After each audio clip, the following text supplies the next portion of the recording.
કેવટની પત્નીને થયું આજ સોના ચાંદીનું પાત્ર હોત તો પ્રભુના ચરણે એમાં ધોત, પણ આપણે ગરીબ છીએ, રોને લગી. પતિને કહેવા લાગી એક તાંબાનું પાત્ર છે લઈ લઉં. એનો પતિ કહે નહીં, તું એવી ચિંતા નહીં કર, પાત્ર મારી પાસે છે.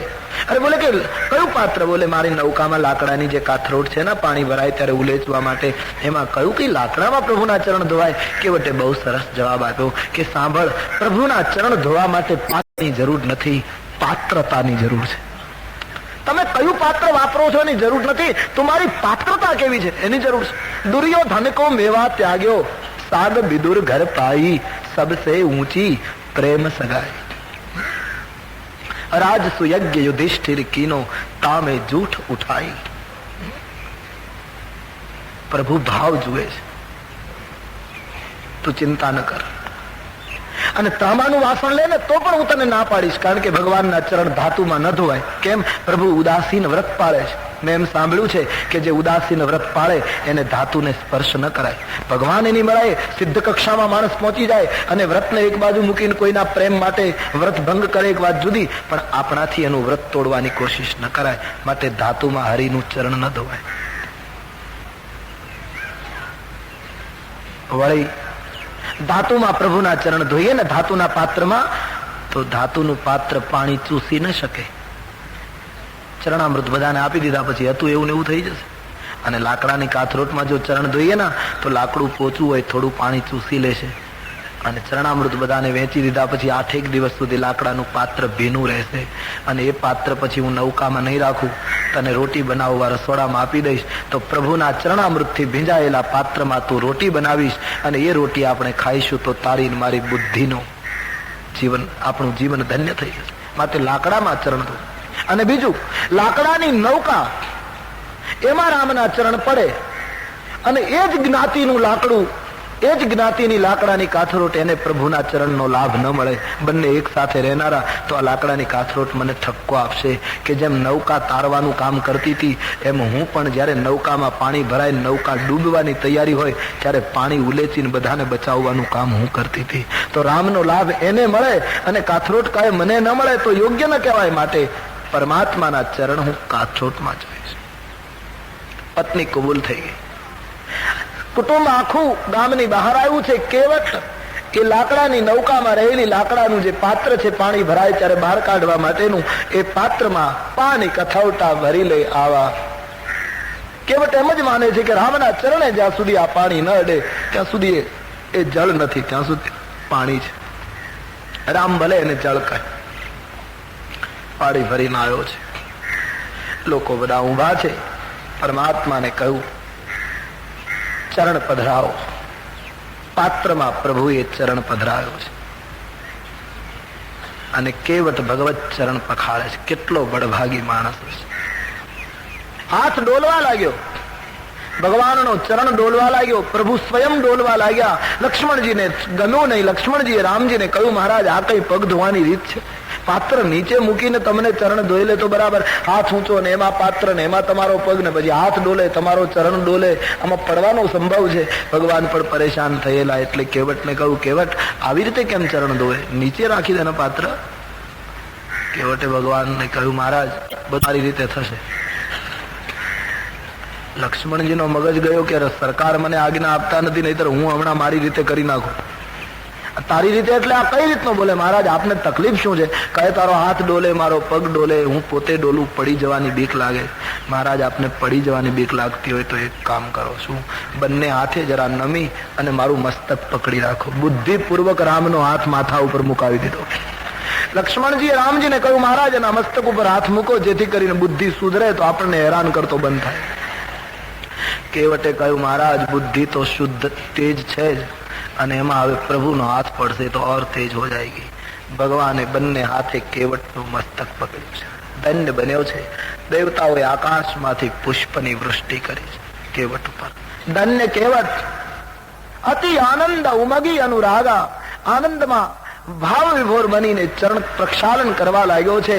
આંખમાંથી આંસુડા પાણીની સાથે બળવા લાગ્યા. હું કેટલો ભાગ્યશાળી આજ શ્રી ચરણારવિંદને પખાળી રહ્યો છું. ચરણારવિંદ પ્રક્ષાલન વિધિ પૂરો થયો છે. ભગવાને કહ્યું બસ ભાઈ હવે નૌકામાં બેસીએ. બોલે મહારાજ થોડી વાર શું, હું બધાને ચરણામૃત વહેંચી દઉં. એ ભીલ લોકો જેટલા બધા ઉભા હતા એ બધા લાઈનમાં એને એક વડનો પાન લઈ એનો દોનો એની પેલું બનાવી અને બધાને ચરણામૃત વહેંચે છે. આમ લાઈનમાં બધાને ચરણામૃત આપતો હતો. એમાં સીતાજીએ લક્ષ્મણજીને કહ્યું લખનભાઈ આપણી લાઈનમાં આવી જઈએ, નહીતર આ બધાને આપશે ને આપણને નહીં આપે, અને અત્યારે પૂજારી એ છે આપણે નથી, એટલે પ્રસાદ લેવો હોય તો એના પાસેથી જ મેળવી શકાશે. લક્ષ્મણજીએ કહ્યું માં ચરણામૃતની તો મારી ઈચ્છા છે, પણ ચરણામૃત લેવા માટે હાથ લાંબો કરવો પડે અને ભીખ માંગવી પડે. આપણે ક્ષત્રિય, આપણાથી ભીખ મંગાય? સીતાજીએ કહ્યું પણ હવે માંગવાની શરૂઆત જ ઉપરથી થઈ જાય, આપણને શું વાંધો, સરકારે નૌકા માંગી તો આપણે ચરણામૃત માંગીએ. લક્ષ્મણજી સમજી ગયા કે આમાં અક્કડ રહેવા જેવું નથી, નહીતર ચરણામૃત વગર રહીશ. સીતા અને લક્ષ્મણ લાઈનમાં ઉભા છે. કેવટ ચરણામૃત બધાને આપતો આપતો લક્ષ્મણજીને શ્રી સીતાજીને ચરણામૃત આપ્યું છે. અકાલ મૃત્યુ હરણમ સર્વ વ્યાધિ વિનાશનમ. પ્રભુનું સ્મરણ કરી ચરણામૃતનું પાન કર્યું છે. પોતે પણ ચરણામૃતનું પાન કર્યું. થોડું ચરણામૃત પાત્રમાં રહેવા દીધું. ભગવાને કહ્યું હવે બેસીએ નૌકામાં. બોલે મહારાજ હવે એક કામ બાકી છે. શું? પ્રભુ એક પ્રશ્ન પૂછું. શું?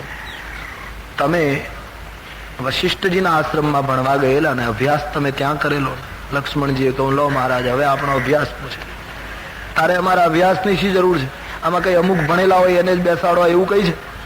કહ્યું નહીં મહારાજ આપ ગુસ્સો નહીં કરો, બતાવીએ ના. કહ્યું હા અમે વશિષ્ઠજીની પાસે ભણેલા. તો પછી વશિષ્ઠજી તો કર્મકાંડી હતા, ઉપરોહિત્ય કર્મ જાણતા હતા, એટલે તમને કર્મકાંડ પણ શીખ્યો હશે? બોલે હા. મહારાજ તમે ક્ષત્રિય છો, તમારાથી કર્મકાંડ કરાવાય નહીં, પણ તમે શીખ્યા તો ખરા ને? કયા? તો એક કામ કરો, હું અને મારી પત્ની આ જે જળ છે એ ખોબામાં ભરી અને ગંગાના પાણીમાં ઉભા રહીને રેડીએ, અર્પણ કરીએ, અને અમારા પિતૃઓ જેટલા મૃત્યુ પામ્યા એના તર્પણના શ્લોકો તમે બંને ભાઈ બોલો. કારણ કે અમારા પિત્રોનો ક્રિયાકાંડ કરાવનારા કોઈ બ્રાહ્મણો અહીં આવતા નથી, અને તેથી મહારાજ આટલો બધો ભેદ અમારી સાથે રાખવામાં આવ્યો, હવે તું અમારા પિત્રોનું તર્પણ કરાવ. ભગવાન રામે લક્ષ્મણને કહ્યું ચાલુ કર. લક્ષ્મણ અને રામ બંને કેવટના પિતૃઓના તર્પણના મંત્રો બોલે. કેવટ અને એની પત્ની જળદાન કરે છે. કેટલો ભાગ્યશાળી માણસ! એને પિતૃઓને તારી દીધા, પરિવારને તાર્યો, ખુદ તર્યો, અને બધાને તો તાર્યા, પણ છેવટે અને રામને તાર્યા. કેટલી ઊંચાઈ હશે આ માણસની ભક્તિમાં! ગોસ્વામીજી કહે છે બધાને પિતૃઓનો ઉદ્ધાર કરાયો છે. પદ પખારી જલપાન કરી આપ સહિત પરિવાર પિતર પાર કરી પ્રભુ પુની અને મુદિત ગયેવું લે પાર. બધાનો ઉદ્ધાર કરી પછી રામજીને કહ્યું હવે નૌકામાં આવો. પહેલા સીતાજીને, પછી રામજી, પછી લક્ષ્મણ, પછી ગુહરાજ વિરાજિત થયા. નૌકાનું દોરડું છોડી કેવટે નૌકાને ગંગાના જળમાં સડસડાટ વહેતી મૂકી. ગંગા ઉછાળા મારવા લાગી. જેના ચરણમાંથી છૂટી પડી હતી એ પરમાત્મા જ મારા ઉપર નીકળ્યા છે. ગંગાને કેવટ ખૂબ જ ગમ્યો છે કે કેવટ તે મને પ્રભુની મુલાકાત કરાવી દીધી. ધન્ય છે કે જ્યાં નૌકા સામે કિનારે પહોંચવાની તૈયારી, કેવટ સમજી ગયો કે જલ્દી જો સામે કિનારે ઉતારી દઈશ તો આમે મારાથી કંટાળ્યા છે આ લોકો, અને જેવા ઉતરશે એટલે સીધા ચાલતા થઈ જશે. ને આ સામીપ્ય, આ સંગાત કઈ વારંવાર મળે નહીં, અને એટલા માટે હવે જેટલું પેલું કરવું એટલું બધું મારા કાબુમાં છે. એટલે કેવટે યુક્તિ કરી. સામે કિનારે નૌકા પહોંચવાની હતી, એકદમ એને મોડ આપ્યો, ટર્ન આપીને પાછો આ બાજુ લાવ્યો. કેવટને એમ કે જેટલું સાથે વધારે રહેવાય. એકદમ આ બાજુ લાવ્યો તો લક્ષ્મણજીનો મગજ ગયો. લક્ષ્મણજીએ ભગવાનને કહ્યું મહારાજ આમ શું કામ લઈ જાય? કહે કઈ ભૂલી ગયો લાગે છે. એ ભૂલ્યો તો નહોતો, પાછો આ બાજુ લાવ્યો. કેવટને એમ કે વધારે સાથે રહેવું છે, કારણ કે હવે આમાં કઈ આડાવડો પગ થાય એમ નથી, બધો કાબુ મારા હાથમાં છે. 4-5 ચક્કર પ્રભુને ગંગામાં ખવડાવ્યા. લક્ષ્મણજીએ કહ્યું મહારાજ હવે તમે એને કહો, આપણે ફરવા નથી નીકળ્યા.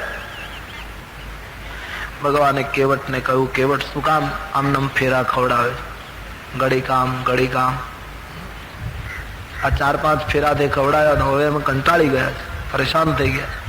કેવટે ભગવાનને બરાબર પકડ્યા કે ગંગાના વહેણમાં 4-5 ફેરા ખવડાવ્યા, ત્યાં તમે કંટાળી ગયા, તો મર્દ અમે કહેવાય કે તે અમને 84 લાખ ફેરા ખવડાવ્યા તો હજી અમે કંટાળતા નથી મહારાજ. પુનરપી જનનમ પુનરપી મરણમ પુનરપી જનની જઠરે શયનમ યા. આટલા વખત અમે જન્માન મર્યા પણ અમે કોઈ દિવસ કંટાળતા નથી. તમે કંટાળી. ભગવાને કહ્યું ભાઈ તારી આગળ મારું કઈ બહુ ઉપજે એવું લાગતું નથી. ભગવાને નિવેદન બદલતા કહ્યું ભાઈ કંટાળવાનો પ્રશ્ન નથી પણ અમે નૌકામાં બેસવા ટેવાયેલા નથી. તો આમથી આમ અમને ગુમાવે ના એટલે અમને ડર લાગે છે પડી જવાનો. અમે કઈ નૌકામાં બેસવા ટેવાયેલા નથી. ભગવાનને કહ્યું મહારાજ તમને પડી જવાનો ભય લાગે છે કા તો એક કામ કરો, મારો હાથ પકડી રાખો અને આપ મારો હાથ પકડશો ને પ્રભુ તો મારા જીવનની નૌકા સલામત થઈ જશે. સુખ આવે ત્યારે છકી જાય, દુઃખ આવે ત્યારે ડોલી ઉઠે. તું મારો હાથ પકડીશ ને ઈશ્વર તો મારી જીવન નૌકા સ્થિર ચાલવા માંડશે. પરમાત્માએ કેવટનો હાથ પકડ્યો છે. દેવતાઓએ ફરીવાર પુષ્પની વૃષ્ટિ કરી છે. નૌકાને સામે કિનારે કેવટ લાયો છે. ભગવાન નૌકામાંથી નીચે ઉતર્યા. ઉતરી ઠાડ ભય સુરસોરી રેતા. રામ સીતા ગુહ લખન સમેતા. રામ લક્ષ્મણ વૈદેહી નીચે ઉતર્યા રેતીમાં. ગુહરાજ નીચે ઉતર્યો. નૌકાને એક બાજુ બાંધી દઈ અને કેવટ તુલસીદાસજી લખે છે કેવટ ઉતરી દંડવત કીન્હા. કેવટ ઉતરી દંડવત. કેવટ ઉતરી દંડવત કીન્હા.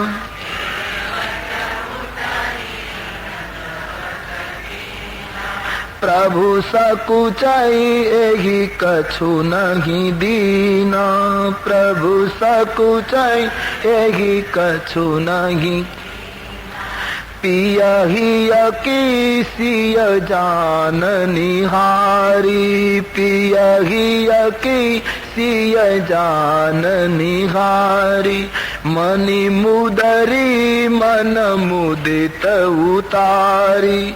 મની મુદરી મન કહેવું કૃપાલુ લેહુ ઉતરાઈ. કહેવું કૃપાલુ લે. કેવટ ચરણ ગહે અકુલાઈ. કેવટ नाथ आज मैं काहन पावा, नाथ आज मैं मीटे दोष दुख दारिद दावा, मीटे दोष दुख. ભગવાન નીચે ઉતર્યા. હવે કેવટે દંડવત કર્યા. પહેલા નહોતો પગે લાગતો, બધું કામ કરી લીધા પછી શરણાગત થઈ ગયો. દંડવત. જયારે દંડવત કેવટે કર્યા ના ત્યારે પ્રભુને બહુ શરમ લાગી. એક વસ્તુ ચોક્કસ, રામજી કેવટ થી બહુ શરમાયા છે. કોઈ કોઈ પ્રસંગ સંસારમાં એવો બનતો હશે કે માનવીની આટલી ઊંચી ભક્તિ જોઈને પ્રભુને શરમ લાગી છે. ભગવાન સંકોચ. રામાયણમાં કથા આવે છે ને, 14 વર્ષ પછી ભગવાન જયારે આવ્યા ત્યારે વિમાનમાં આવ્યા. પછી એને કઈ નૌકાની જરૂર ન પડી એટલે શૃંગવેરપુરમાં પાછા ફર્યા ત્યારે વિમાન સીધું ઉતાર્યું. કેવટને ખબર પડી કે ભગવાન આવ્યા એટલે એકદમ દોડતો આવ્યો. ભગવાનને કહ્યું, મહારાજ જયારે ગયા ત્યારે તમારી પાસે વાહનની સગવડ નહોતી તો અમારી નૌકાનો ઉપયોગ કર્યો, અને આવ્યા ત્યારે વિમાનની સગવડ થઈ ગઈ એટલે સીધા ઉતર્યા. અમે કેટલી નૌકા તૈયાર કરી રાખેલી. બસ મહારાજ સગવડ થઈ ગઈ એટલે સીધા વિમાનમાં. અમને બોલાવવો તો હતો, નૌકામાં હું બેસાડીને લઈ આવતે. એ વખતે ભગવાન શર્માઈને નીચે જોઈને બોલ્યા કે ભાઈ મારે તારી નૌકામાં જ બેસવું હતું. વિમાનમાં આવ્યો તો પણ વિમાન હું ત્યાં ઉતારીને નૌકામાં જ આવતે. પણ કેવટ મેં વિમાન સીધું અહીંયા ઉતાર્યું. એનું એક જ કારણ શું કે પહેલી વાર બેઠો, હજી એની મજૂરી ચૂકવી નથી શક્યો, એમાં બીજું ઋણ ક્યાં ચડાવું? હજી પહેલી વારની તારી ઉતરાય મારા ઉપર બાકી રહી ગઈ. એટલું હજી હું પૂરું નથી કરી શક્યો, એમાં બીજી વાર તારી નૌકામાં ક્યાં બેસ? તો કેવટ રામ. તુલસીદાસજી લખે છે ભગવાન બહુ સંકોચ પામ્યા. મારે આને કંઈક આપવું જોઈએ. સામાન્ય માનવી આની નૌકામાં બેસે તો પણ આટલું આપે. હું તો બ્રહ્મ છું, આ ગરીબ માણસને હું કઈ ના આપું તો બરાબર નહીં. ભગવાન વિચાર કરે પણ આજ મારી પાસે કશુંય નથી. તમે વિચાર કરો, આનું નામ દુઃખ કહેવાય. 2 દિવસ પહેલા જેને અયોધ્યાનું સામ્રાજ્ય મળવાનું હતું, એ બ્રહ્મને કેવટને ઉતરાય આપવા માટે એની પાસે એક પૈસો નથી, ત્યારે સંકોચ થયો છે, હું આને શું આપું? એ બચ્ચા જિસકા હો સંભાળ લે.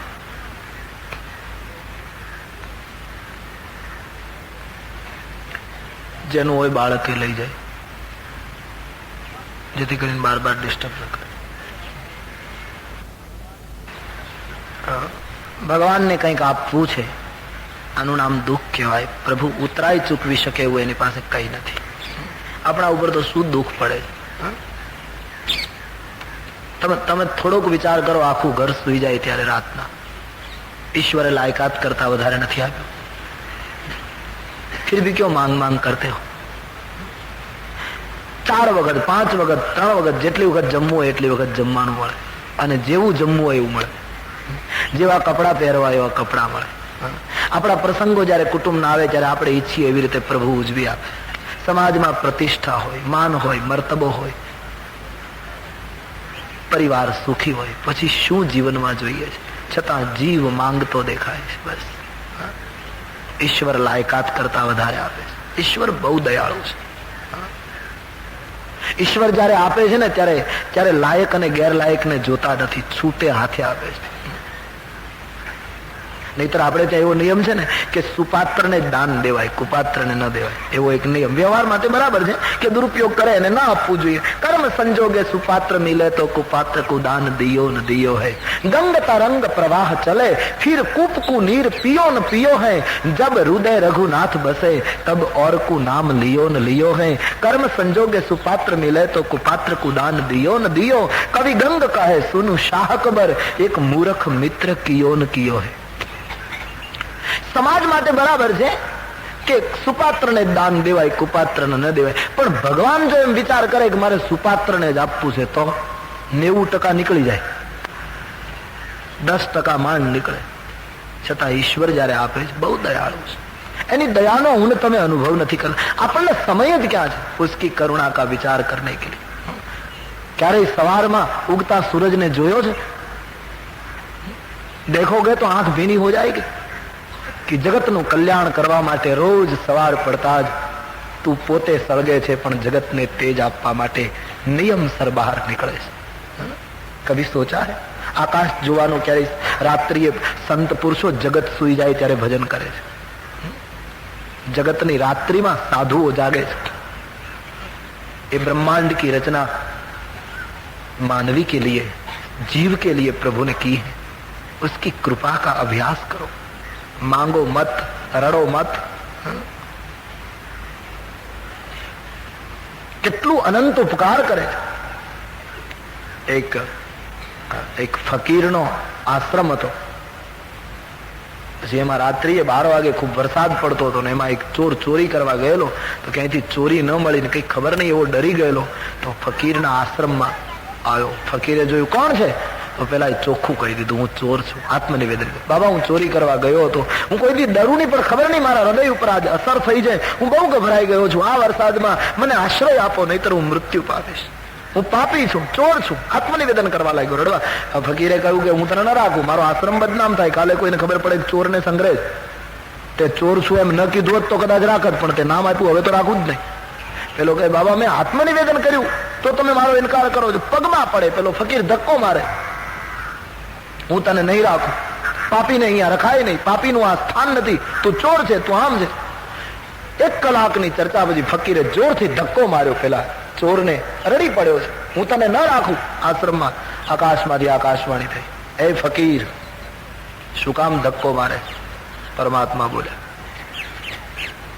કેમ એને રાખ તારા આશ્રમમાં, આજની રાત રહેવા દે. ઈશ્વરે કહ્યું પણ બોલે મહારાજી ચોર છે, આશ્રમમાં કેમ રખાય? બોલે તને આજ ખબર પડી, મને એ જન્મો ત્યારથી ખબર છે કે ચોર છે, છતાંય હું એને મારી ધરતી ઉપર રહેવાની છૂટ આપું છું, છતાંય એને મારી હવા આપું છું, છતાંય એને મારા ગગરની ચાદર ઓઢાડું છું, અને તને 1 રાત રાખતા શું તકલીફ છે? ઈશ્વર અનંત કૃપાનો સાગર છે. જીવ એની કરુણાને સમજવા માટે સમય કાઢે. લોકોને સમય જ નથી. મહત્વની વાતો માટે થોડો સમય કાઢો. વ્યવસાય જરૂર કરવાનો, વ્યવહારો જરૂર કરવાના, સુવાનું, ખાવું બધું, પણ અમુક સમય પ્રભુ ચિંતન માટે કાઢો. ઘણા લોકો એમ જ કહે છે અમને મરવાનો ટાઈમ ક્યાં છે, તો તે દિવસે તમે બીજાને મોકલશો? અને જો એમાં બદલી ચાલે તો સગવડ વાળા બીજાને જ ગોઠવી દે. જે જીવનનો અંતિમ સાધ્ય છે उसके लिए थोड़ा समय काढ़ो. 5 मिनट 10 मिनट 15 मिनट थोड़ा चिंतन करो. જે અંતિમ સાધ્ય છે જુવાની માંથી શરૂ કરો. ઘડપણમાં બહુ આનંદ આવશે. જ્યારથી સમજાય ત્યારથી શરૂ કરો, વિલંબ મત કરો.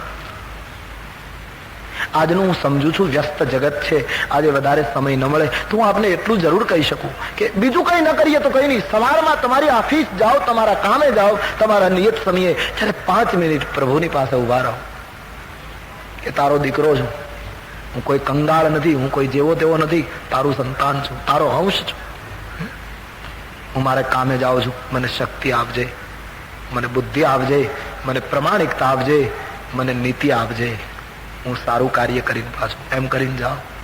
જાજુ ન કરો તો આટલું કરો. અને સાંજે તમારી ઓફિસથી કામ પૂરું કરીને આવો ત્યારે એ જ પ્રભુની સામે ઉભા રહી મસ્તક નમાવીને કહો કે તારી આજ્ઞા લઈને ગયો હતો, છતાંય જીવ છું, કઈ ભૂલ થઈ ગઈ હોય, પાપ થઈ ગયું હોય તો મને ક્ષમા આપજે. ઇતના તો ઇન્સાન જે શ્વાસોશ્વાસ ચલાવે છે, જે ખાધેલું પચાવે છે, જીવ આના ઉપર ધ્યાન નથી આપતો. ભગવાન કહે ખેતર તું ખેડે તો વરસાદ હું લાવું, ભગવાન કહે બીજ તું વાવે તો અંકુર હું કાઢું, ભગવાન કહે છોડને મોટો થાય ત્યારે આજુબાજુનું ખેતરમાં જે ઘાસ હોય એને નીંદીને સાફ તું કરે તો એ બાજરાના છોડ ઉપર બાજરાની ડુંડી હું લાવી દઉં. ભગવાન કહે ડુંડીને લઈ એનો બાજરો છૂટો પાડી એનો આટો બનાવી એની રોટી બનાવીને ખાવાનું કામ તું કરે તો પાછો પચાવવાનું કામ હું કરું. અહમ વૈશ્વાનરો ભૂત્વા પ્રાણીના દેહમાશ્રિત પ્રાણાપાન સમાયુક્ત પચામિ અન્નમ ચતુર્વિધમ. તું સુઈ જા પછી જગાડવાનું કામ હું કરું. કોણ જગાડે? એ તો આપણે જાગ્યા પછી કહીએ છીએ કે હું જાગ્યો, એના પહેલા હું ક્યાં હતો? જાગ્યા પછી એમ કહીએ છીએ કે ફલાણા ભાઈ જાગ્યા, એના પહેલા એ માણસ ક્યાં હતો? ન જગાડે તો કેટલું ધ્યાન રાખે છે. उसकी अनंत कृपा का विचार करो. गगन बनाया है, सारी धरती बनाई है, इतना बड़ा बाग बनाया है जीवों के लिए. और विवेक से उसका अनुभव करते चलो, उसके लिए सोचते चलो. मारो कहेવાનો अर्थ ईश्वर ना उपकारो जीव पर अनंत है, अनंत है. केवट ચરણમાં પડ્યો છે. આ ઈશ્વર, આ જગદીશ, સર્વશક્તિમાન બ્રહ્મ, એના ઉપરનું જે દુઃખ છે એની આગળ આપણું દુઃખ કાંઈ નથી. આપણને લાયકાત કરતા વધારે મળ્યું છે, છતાંય મને તમને ભીખ માંગવાની આદત પડી છે. ઘણા માણસો રડતા જ હોય છે. ઈશ્વરે ગમે તેટલું આપ્યું રડતા જ, એની વાતમાં જ રોતલ પણ હોય. મને અનુભવ, ઘણા માણસો મળે છે ને 5 મિનિટમાં 10 વખત તો એમ કે મરી ગયા, મરી ગયા. અરે પણ શું મરી ગયા? બસમાં જગ્યા ન મળે તો મરી ગયો. એમાં શું મરી ગયો? બીજી બસમાં બેસજા. જીવવા માટે જીવન છે. અખિલ બ્રહ્માંડના નાયકને મજૂરી ચૂકવવા માટે પૈસા નથી ત્યારે ગંગાને કિનારે નીચે જોઈ જવું પડ્યું. દુઃખ આનું નામ કહેવાય. સીતાજી રામના મનોભાવ જાણી ગયા. પોતાની મણિ મુદ્રિકા લાલ નંગવાળી અતિ પ્રિય રામ નામ અંકિત મુદ્રિકા સીતાજીએ ઉતારી. કેટલી એકતા હશે પતિ પત્નીની. પતિના ચહેરા ઉપરથી પત્ની સમજી ગયા કે પ્રભુ સંકોચ પામે, એકદમ મુદ્રિકા ઉતારી. લો ભગવાન, पति पत्नी નું दाम्पत्य देखिए, सरकार दे दो, आपको संकोच हो रहा है ना. सीताजीની આંગળીમાંથી જે અંગૂઠી બહાર નીકળે એ વખતે કેવટની આંખમાંથી અશ્રુ બહાર નીકળે. નહીં માં, અંગૂઠી મત નિકાળ. ત્યાં તો સીતાજી આપી દીધી રામજીને, આપી દો. રામજી કેવટને આપવા લાગ્યા. કેવટ કહે નહીં પ્રભુ, હું નહીં લઉં. મહારાજ ભલે અમને ખાવા નથી મળતું, ભલે અમે ગરીબ છીએ, અમારા સંસ્કારોને અમે ગરીબ નથી થવા દીધું. કહ્યું ભગવાન મેં તમારા ને તમારા પિતાજીના સોગંદ ખાઈને કહ્યું હતું હું ઉતરાય નહીં લઉં, અને હવે જો ઉતરાય લઉં તો હું વચન ચૂક્યો કે હું તમારી ભક્તિને કલંક લાગે, હું નહીં લઉં. ભગવાન આગ્રહ કરે છે કેવટ અમારો પ્રેમ સ્વીકાર, ભાઈ આટલું લેના, અમે તારું બધું કયું કર્યું, આટલું તો અમારું નહીં કરે. કહે નહીં મહારાજ, નાથ આજ મેં કાહ ન પાવા, આજ મને શું નથી મળ્યું, આજ મારું દારિદ્ર્ય, મારું દુઃખ, મારો દાવાનળ બધું જ ખલાસ થઈ ગયું પ્રભુ આપની કૃપાથી, મને શું નથી મળ્યું. ભગવાને કહ્યું નહીં, છતાંય તારે કંઈક તો લેવું પડશે. કેવટે કહ્યું મહારાજ એક કામ કરો, આપવું હોય તો હું લઈશ ખરો, પણ ફિરતી બાર પ્રભુ જો મોહી દેવા. એક કામ કરો, 14 વર્ષ પછી પાછા ફરો ને ત્યારે જે આપશો તે લઈ લઈશ, યાદ કરીને આપતા જજો. આ માણસે નક્કી કરી રાખ્યું 14 વર્ષ પછી પાછું અહીંથી જ નીકળવાનું, નહીતર એને શંકા પડી કે મારાથી કંટાળ્યા છે, કદાચ 14 વર્ષ પછી બીજે રસ્તે જતા રહે. અને ભગવાન તો દયાળુ છે, પણ લક્ષ્મણજી એમ કે છે કે પેલો ત્યાં બેઠો છે, આપણે આ વખતે ત્યાં નથી જવું. તો લેણું કરજો રાખ્યો છે. પ્રભુને કહ્યું મહારાજ પાછા ફરો ત્યારે આપજો, પણ એ વખતે ઉતરાય તો નહીં જ લઉં, પ્રસાદ સ્વીકારીશ. ભગવાને કહ્યું એ તો ઠીક છે, પણ કંઈક તો સ્વીકાર. કેવટે કહ્યું નહીં મહારાજ, મારાથી તમારાથી પાસેથી લેવાય નહીં. કેમ કે તમે મારી જ્ઞાતિના છો, મારી નાતના છો. લક્ષ્મણજીથી રહેવાયું નહીં. મહારાજ હવે હદ થાય છે, આપણે આની નાતના, આપણે ખારવા છીએ, ક્ષત્રિય છીએ. મહારાજ રઘુવંશી ના માણસ કહે તમે અમારી, એ આપણી નાતમાં ભળે તો બરાબર, સરિતા સાગરમાં ભળે તો બરાબર, પણ આ તો સરિતામાં સાગર, બુંદ में सागर, सिंधु ऐसी कोई बात, बिंदु में सिंधु की बात.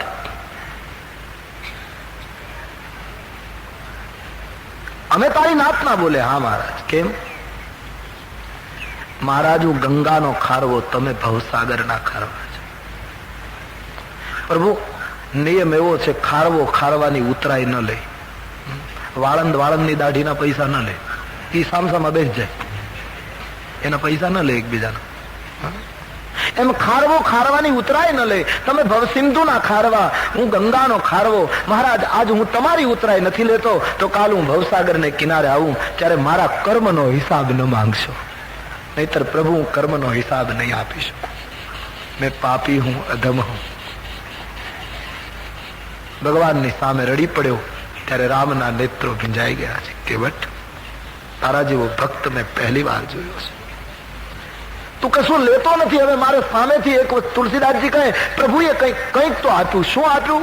બહુત કે ન સિંહ લખન પ્રભુ નહીં કછ કેવટ લીન, તબ વિદા કિન કરુણા યતન ભક્તિ વિમલ બરતીન. પ્રભુએ ભક્તિનું વરદાન આપ્યું. સામેથી ભક્તિ અર્પણ કરી. કેવટને કહ્યું લે.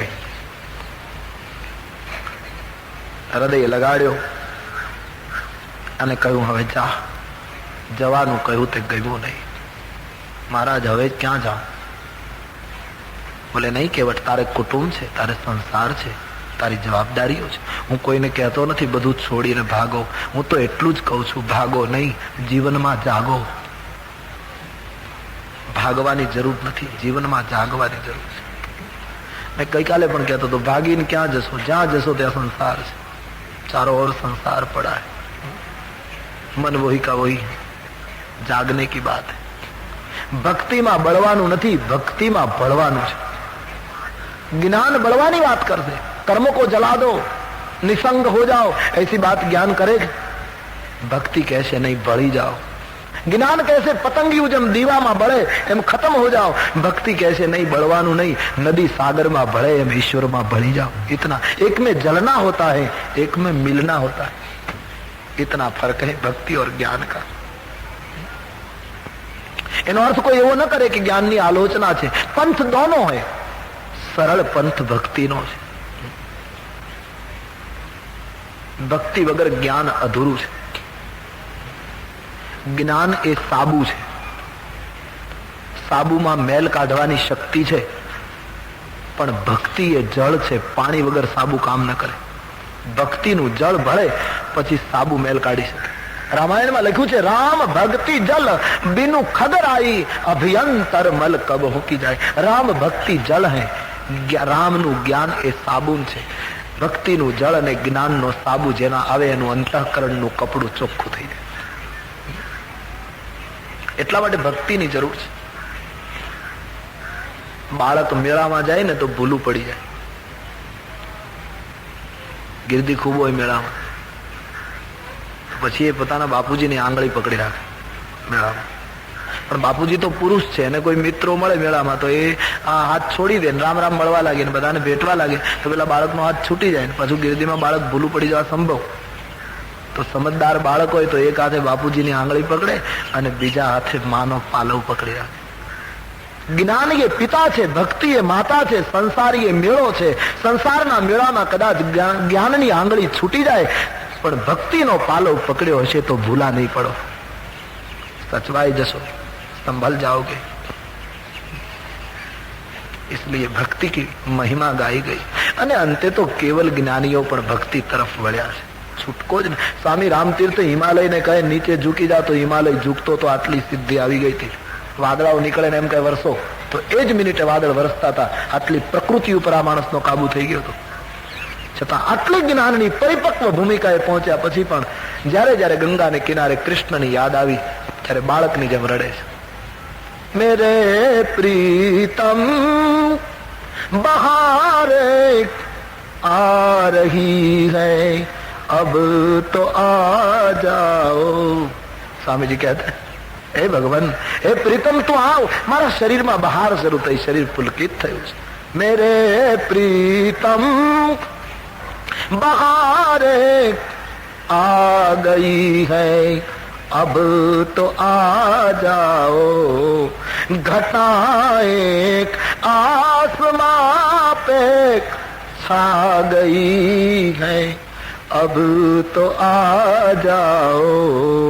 मेरे प्रीतम बहार आ गई है, अब तो आ जाओ. बड़ा सुंदर गाते थे, रोते थे. महीना लग गया सावन का, गोकुल में पड़े झूले. श्रावण शुक्ल तीज हो गई, गोकुल में हिंडोला शुरू થઈ ગયા, फिर भी तुम नहीं आए. महीना लग गया सावन का, गोकुल में पड़े झूले. मिलन के गीत सखियां गा रही है, अब तो आ. મારી તમામ વૃત્તિઓ એક બની અને સખીઓની જેમ ગીતો ગા ઉઠી છે. હવે તો આવો.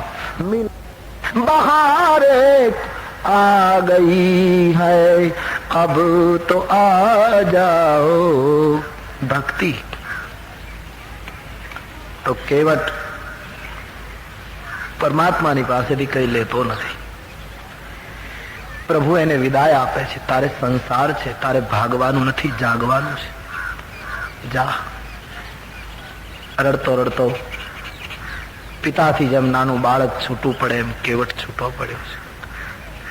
નૌકામાં બેઠો પણ ક્યાંય ચેન પડતું નથી. નૌકા લઈને સામે કિનારે આવે છે.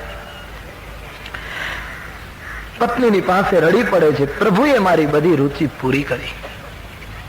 પત્નીને કહેવા લાગ્યો, હવે આ નૌકામાં હું કોઈને બેસવા નહીં દઉં. જે નૌકામાં રામના ચરણો પડ્યા છે એ પ્રસાદીની નૌકા છે. પતિ પત્ની નૌકાની પૂજા કરે, નૌકાને નવડાવે, નૌકાની પરિક્રમા કરે. 14 વર્ષ સુધી નૌકા એનું સાધન બની ગયું. 14 વર્ષની પ્રતીક્ષા માટે નૌકાને નિમિત્ત બનાવી. તુલસીદાસજી કહે, સંતો કહે, પતિ પત્ની બંને નૌકાને પરિક્રમા કરી અને નૌકાની પૂજા કર્યા. ઓમ શ્રી રામ જય રામ જય જય રામ. ઓમ શ્રી રામ જય રામ જય જય રામ. ઓમ શ્રી રામ.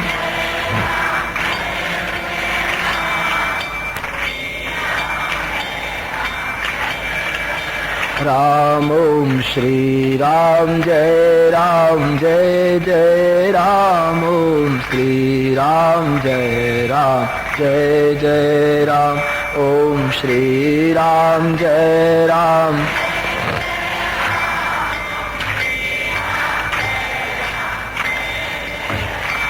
ओम श्री राम जय जय राम। ओम श्री राम जय जय राम। ओम श्री राम।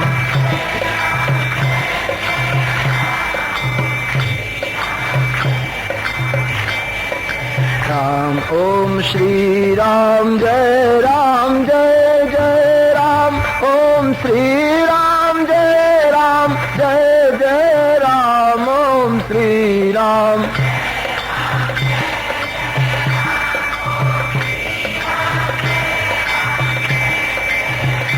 ओम श्री राम जय जय राम। ओम श्री राम जय जय राम। ओम श्री राम जय राम। सब गाइए। ओम श्री राम जय जय राम। ओम श्री राम जय जय राम। ओम श्री राम।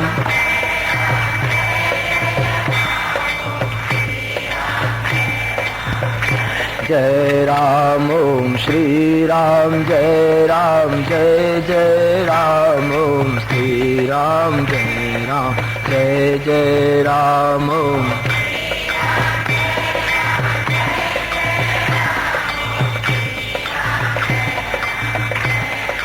राम ओम श्री राम जय जय राम। ओम श्री राम जय जय राम। ओम श्री राम।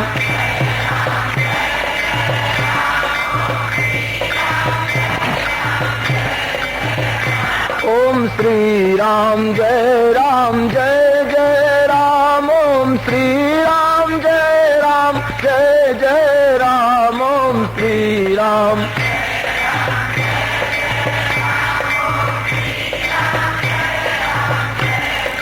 राम ओम श्री राम जय जय राम। ओम श्री राम जय जय राम।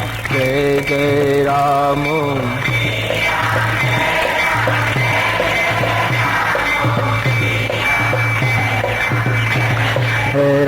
ओम श्री राम जय जय राम। ओम श्री राम जय जय राम।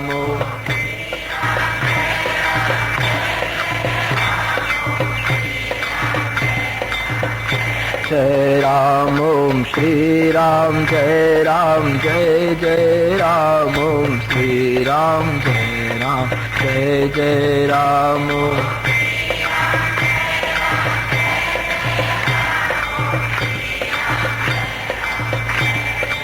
राम ओम श्री राम जय जय राम। ओम श्री राम जय जय राम। ओम श्री राम।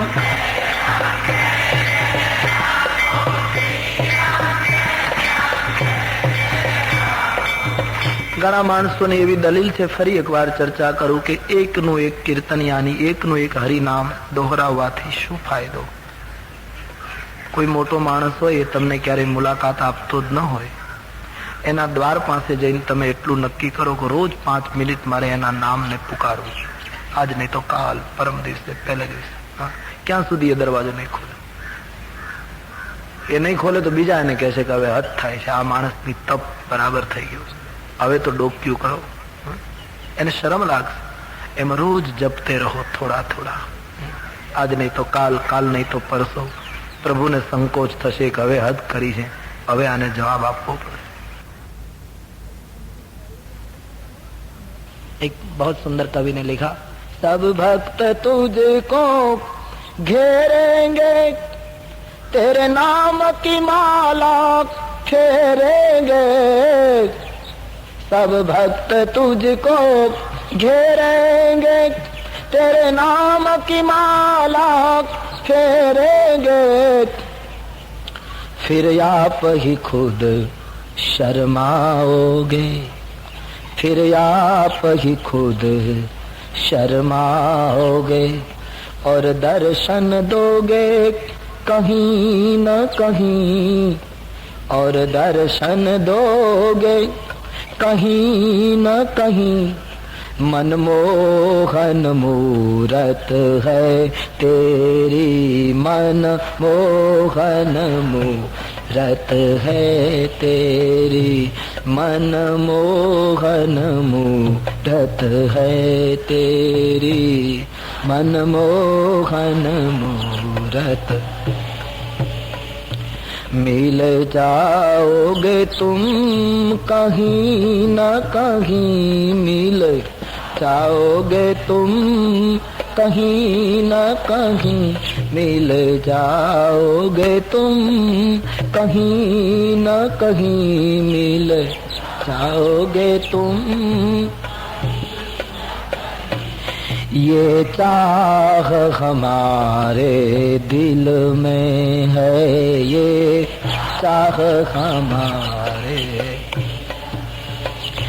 ये चाह हमारे दिल में है, ये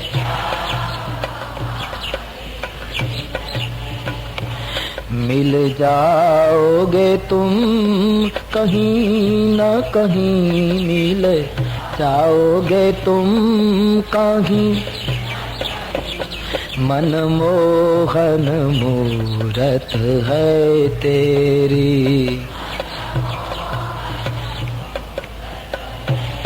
बड़ा सुंदर पद है, बहुत सुंदर शब्द लिखे भक्त की भावना। काशी मथुरा वृंदावन में और अवधपुरी की गलियन में, काशी मथुरा वृंदावन में और अवधपुरी की। बड़ा सुंदर राग है, राग का नाम है दरबारी।